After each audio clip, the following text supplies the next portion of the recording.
বাংলাদেশের মানুষ অসহায় হয়ে খুনি হাসিনার সিন্ডিকেটের কাছে জিম্মি ছিল বলে মন্তব্য করেছেন জাতীয় নাগরিক কমিটির মুখ্য সংগঠক সার্জিস আলম।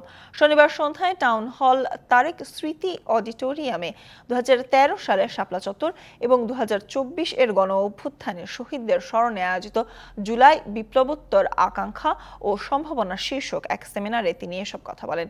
সেমিনারে বিশেষ আলোচক ছিলেন সার্জিস আলম। এ সময় তিনি আরও জানান, বছরের পর বছর মানুষ ফ্যাসিস্ট হাসিনা, তার রেজিম ও তার দোসরদের কাছে নানাভাবে অত্যাচারিত হয়েছে।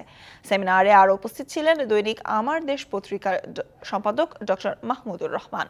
এই বাংলাদেশের মানুষ অসহায় হয়ে খুনি হাসিনার সিন্ডিকেটের কাছে জিম্মি হয়েছে, গণভবনের কাছে জিম্মি হয়েছে, ক্ষমতার পিপাসার কাছে জিম্মি হয়েছে, গোপালগঞ্জ নামক সিন্ডিকেটের কাছে জিম্মি হয়েছে।